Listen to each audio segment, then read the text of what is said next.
अभी जैसे समझो फॉर एग्जांपल मैंने एक सेशन लिया था, उस वक्त मैंने ये बोला था, एग्जांपल दिया था एक मदरहुड का, कि जब एक लेडी माँ बनती है उसके अंदर अपने आप ही टॉलरेंस पावर आ जाता है। एक बच्चे को 9 महीने तक अपने कोख में रखना, उसमें उसके बाद में उसको जब जन्म देती है तो उसका दिन रात एक हो जाता है, उसको पता ही नहीं रहता है कि रात कब है और दिन कब है, क्योंकि जैसे बच्चा उठेगा उसके साथ में ही सोना है, उसके साथ ही जगना है ना। और बच्चा सोया है तो पहले अपने जो दूसरे काम होते हैं वो कंप्लीट करने को रहता है कि नहीं, पहले खाना बना लूँ, पहले ये कर लूँ, वो कर लूँ, जो भी अपनी और दूसरी रिस्पॉन्सिबिलिटीज है वो खत्म करने की कोशिश करते हैं। तो जैसे ही हमारा स्वरूप चेंज हो रहा है from a lady to a mother, हमारा रोल चेंज हो रहा है। इस किया होगा ये सब, इवन फादरहुड है और मदरहुड है, दोनों की रिस्पॉन्सिबिलिटीज अगर आप चेक करोगे तो सेम है। दोनों की लाइफ में चेंजेस तुरंत आ जाते हैं, तुरंत हमारे में वो एक्सेप्टेंस पावर होती है, क्योंकि हम मेंटली उस चीज के लिए प्रिपेयर्ड रहते हैं, है ना। जब हम वो उस मेंटली प्रिपेयर्ड होना ही रेडी रहना है। बाबा जो एवर रेडी की बात करता है सिचुएशंस के लिए, तो हम हमेशा जब जब हमने वो प्लान किया रहता है तो we are ready for that and we are ready to adjust also. हम अपनी एडजस्टमेंट भी करना शुरू कर देते हैं, इसको एक्सेप्ट करना शुरू कर देते हैं उन चीज़ों को। जैसे कभी समझो पूरे दिन हम सोए नहीं हैं, बच्चे के साथ में टाइम बिता रहे, खेल रहे, उसके साथ में उसको खिलाना पिलाना, प्लस घर के जो दूसरे काम होते हैं वो रिस्पॉन्सिबिलिटीज निकालना, और उसी दिन रात में अगर बच्चे की तबीयत खराब हुई हो, पेट खराब हो और वो रात में रोना शुरू कर दिया, सो नहीं पा रहा है, तो क्या हम बच्चे को उठा के बाहर फेंक देंगे? है मुझे नींद आ रही है तो प्लीज उधर बाहर बैठ के रो? नहीं करेंगे ना। हम उसके साथ जगते रहेंगे, उसकी सॉल्यूशन ढूंढेंगे कि कैसे उसका दर्द कम हो। हम उसके साथ रोते नहीं बैठेंगे, हम सॉल्यूशंस की तरफ ध्यान देंगे कि कैसे उसके पेट को मॉलिश करे या क्या वजह बना होगा। अब बड़ों से गाइडेंस लोगे कि किस वजह से वो बच्चा रो रहा है। Each and every part you will start playing solution देखने के लिए, इसके लिए उसको कूल डाउन करने के लिए, उसको रिलैक्स करने के लिए, और तुम्हारी जो ममता अंदर से उमड़ती है उसके लिए। Even I will speak for father also, father भी उसके साथ जगता है, भले ही नेक्स्ट डे उसको ऑफिस ज्वाइन करना होता, मगर फिर भी वो उस बच्चे के लिए रात भर जगता है। अभी यहाँ पे तुमने कौन सी शक्तियों को यूज किया है और कौन से वर्चूज को यूज किया है? क्या यहाँ के मदर्स और फादर्स बता सकते हैं? एक एक करके हाथ ऊपर करना और बताना, उनकी फ्लैशबैक में जाके चेक करना कि क्या क्या किया था, एंड प्रेजेंट में जो अभी मॉम्स बनी हुई है वो भी प्लीज हिस्सा ले और शेयर करें अपने अनुभव। क्या भावना दे? Tolerance, power, patience, and virtue of caring and loving. और एक डायरेक्शन देता है, ये हो गई हद की, ये है लिमिटेड।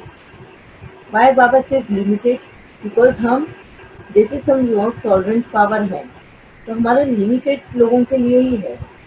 अभी जहाँ पे हमारे न्यूबॉर्न बेबीज है या बच्चे हैं, वहाँ पे हमारा टॉलरेंस पावर बहुत होता है। और उसी जगह पे अगर हमारे हस्बैंड अगर सामने आ जाए तो क्या सेम टॉलरेंस पावर हम रखते हैं या सेम पेशेंस रखते हैं?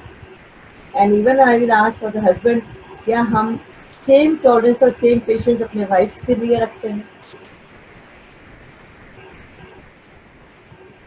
नहीं। कम हो जाता है। यस, और इससे भी ज्यादा कम हो जाता है जब हम अपने इन लॉज की तरफ देखते हैं। तो वैसे ही तुरंत हमारी शक्तियाँ शिफ्ट हो जाती है ना। शक्तियाँ, हमारे अंदर के जो गुण हैं वो सब कुछ तुरंत शिफ्ट हो जाता है, तुरंत हमारा रोल हम चेंज करते हैं। और जैसे ही हमने अपना रोल चेंज किया हमारे अंदर का सब कुछ चेंज हो जाता है। क्यों ये चेंज होता है? बिकॉज हम बॉडी कॉन्शियस हैं। हम बॉडी कॉन्शियस होने की वजह से हमारा ब्लड रिलेशन किसके साथ क्या है वो देखना शुरू करते हैं।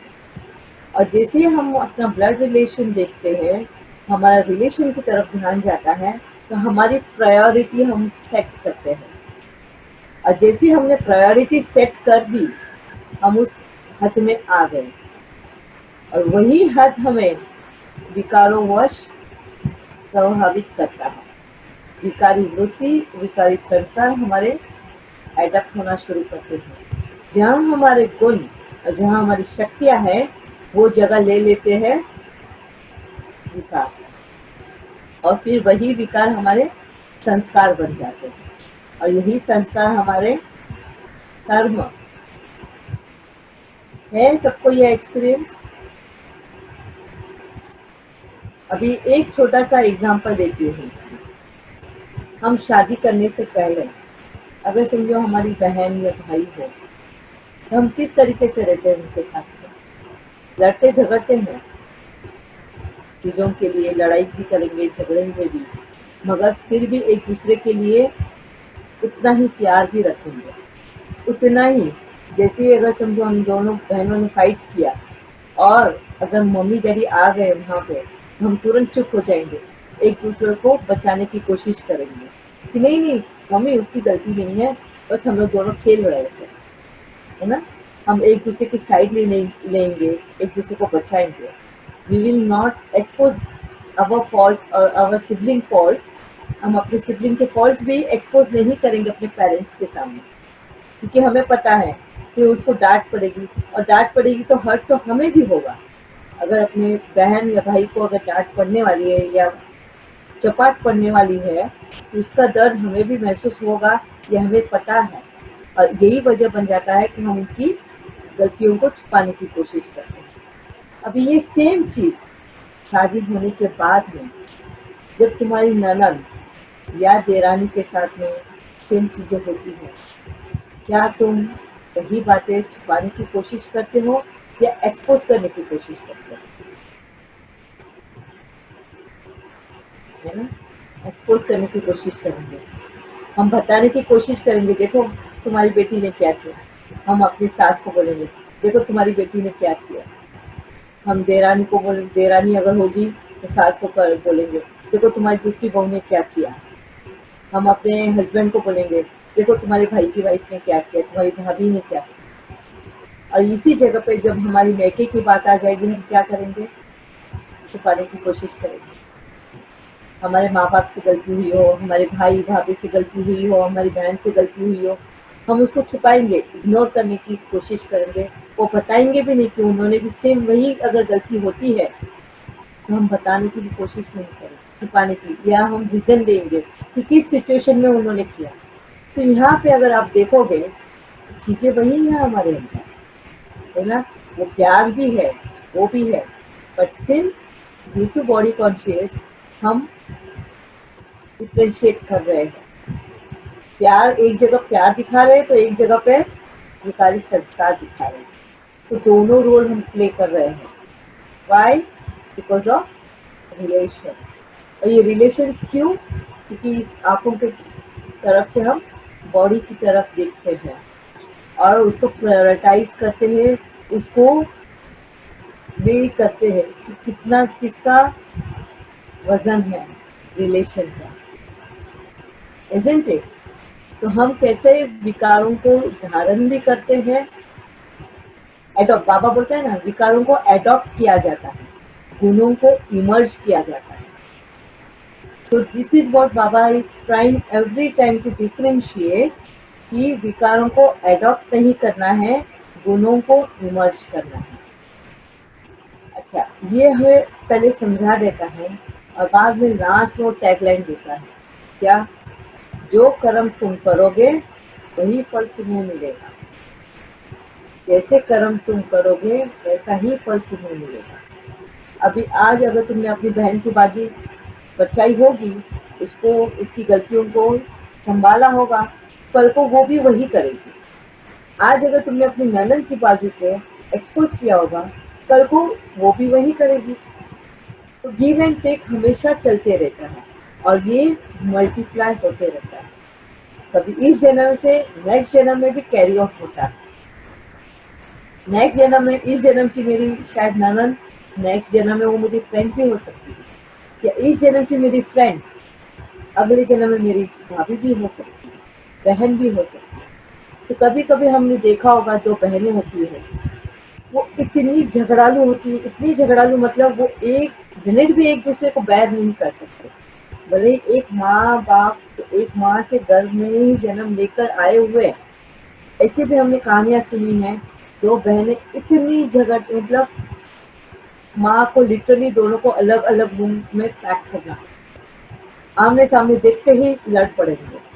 ऐसी भी है सिचुएशंस कि एक दूसरे के लिए जलन के मारे एक बहन दूसरे का नुकसान करेगी, है ना, जेलेसी की भावना। ये हम सिबलिंग्स में भी बहुत होता है। ये क्यों होता है ऐसा सब? Because of the past karmas जो हम कैरी ऑन करते हैं, पास्ट कर्मास के वाइब्रेशन जो हम कैरी ऑन करते हैं, this is due to that. और इतना ही नहीं, वही बहनें जब शादी करके दूसरे घर जाती हैं, वहां पे जब उनकी जेठानी और देरानी होती है, उनके साथ वो इतने प्यार से रहेंगे जैसे सगी बहनें हैं। ये भी है, अनुभव मैंने देखे हैं लोगों के, कि अपनी रियल बहन के साथ में नफरत का रिलेशन है, और अपनी जेठानी और देरानी के साथ में सगी बहनों के जैसा रिलेशन, ब्लड रिलेशन जैसा। But this is why, because of the past where we are not adjusting and creating। और ये क्रिएशन हमारा कब और कहाँ तक लेकर जाएगा, we can't say।